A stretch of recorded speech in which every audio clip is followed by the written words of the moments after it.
परमेश्वर ने आकाश और पृथ्वी को बनाया। पृथ्वी बेडौल और सुनसान थी। धरती पर कुछ भी नहीं था। समुद्र पर अंधेरा छाया था और परमेश्वर की आत्मा जल के ऊपर मंडराती थी। पहला दिन उजियाला। तब परमेश्वर ने कहा, उजियाला हो, और उजियाला हो गया। परमेश्वर ने उजियाले को देखा और वह जान गया कि यह अच्छा है। तब परमेश्वर ने उजियाले को अंधियारे से अलग किया। परमेश्वर ने उजियाले का नाम दिन और अंधियारे का नाम रात रखा। शाम हुई और तब सवेरा हुआ। यह पहला दिन था। दूसरा दिन आकाश। तब परमेश्वर ने कहा, जल को दो भागों में अलग करने के लिए वायुमंडल हो जाए। इसलिए परमेश्वर ने वायुमंडल बनाया और जल को अलग किया। कुछ जल वायुमंडल के ऊपर था और कुछ वायुमंडल के नीचे। परमेश्वर ने वायुमंडल को आकाश कहा। तब शाम हुई और सवेरा हुआ। यह दूसरा दिन था। तीसरा दिन सूखी धरती और पेड़ पौधे। और तब परमेश्वर ने कहा, पृथ्वी का जल एक जगह इकट्ठा हो जिससे सूखी भूमि दिखाई दे, और ऐसा ही हुआ। परमेश्वर ने सूखी भूमि का नाम पृथ्वी रखा और जो पानी इकट्ठा हुआ था उसे समुद्र का नाम दिया। परमेश्वर ने देखा कि यह अच्छा है। तब परमेश्वर ने कहा, पृथ्वी घास पौधे जो अन्न उत्पन्न करते हैं और फलों के पेड़ उगाए। फलों के पेड़ ऐसे फल उत्पन्न करें जिनके फलों के अंदर बीज हो और हर एक पौधा अपनी जाति का बीज बनाए। इन पौधों को पृथ्वी पर उगने दो, और ऐसा ही हुआ। पृथ्वी ने घास और पौधे उपजाए जो अन्न उत्पन्न करते हैं और ऐसे पेड़ पौधे उगाए जिनके फलों के अंदर बीज होते हैं। हर एक पौधे ने अपने जाति अनुसार बीज उत्पन्न किए और परमेश्वर ने देखा कि यह अच्छा है। तब शाम हुई और सवेरा हुआ। यह तीसरा दिन था। चौथा दिन सूरज, चांद और तारे। तब परमेश्वर ने कहा, आकाश में ज्योति होने दो। यह ज्योति दिन को रात से अलग करेगी। यह ज्योति एक विशेष चिन्ह के रूप में प्रयोग की जाएंगी जो यह बताएंगी कि विशेष सभाएं कब शुरू की जाएं, और यह दिनों तथा वर्षों के समय को निश्चित करेगी।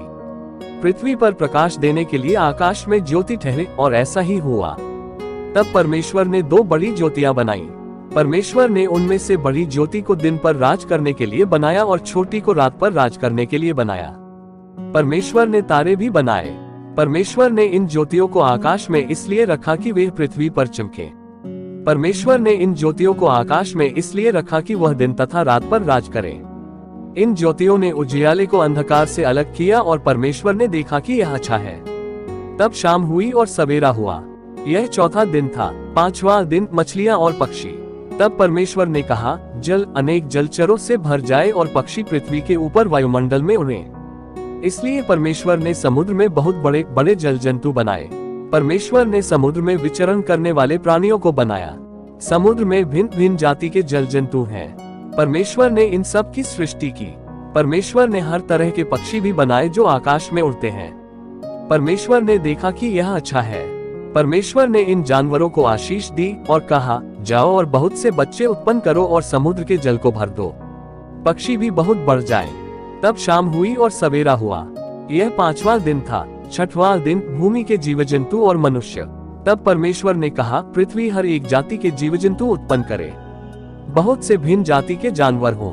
हर जाति के बड़े जानवर और छोटे रेंगने वाले जानवर हों, और यह जानवर अपनी जाति के अनुसार और जानवर बनाए, और यही सब हुआ।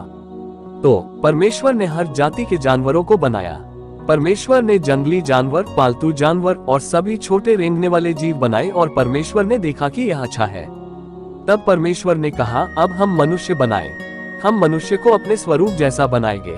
मनुष्य हमारी तरह होगा। वह समुद्र की सारी मछलियों पर और आकाश के पक्षियों पर राज करेगा। वह पृथ्वी के सभी बड़े जानवरों और छोटे रेंगने वाले जीवों पर राज करेगा।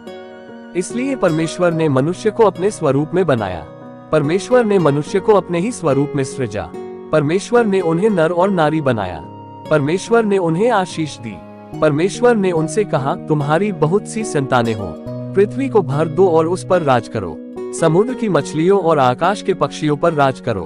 हर एक पृथ्वी के जीव जंतु पर राज करो।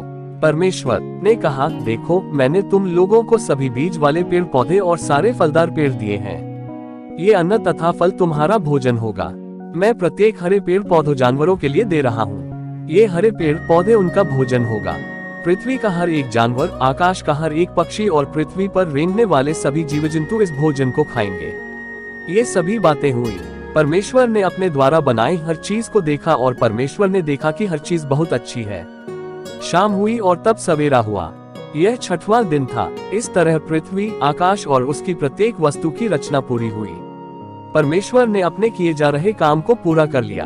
अतः सातवें दिन परमेश्वर ने अपने काम से विश्राम किया। परमेश्वर ने सातवें दिन को आशीषित किया और उसे पवित्र दिन बना दिया। परमेश्वर ने उस दिन को पवित्र दिन इसलिए बनाया कि संसार को बनाते समय जो काम वह कर रहा था उन सभी कार्यों से उसने उस दिन विश्राम किया। यह सातवां दिन था।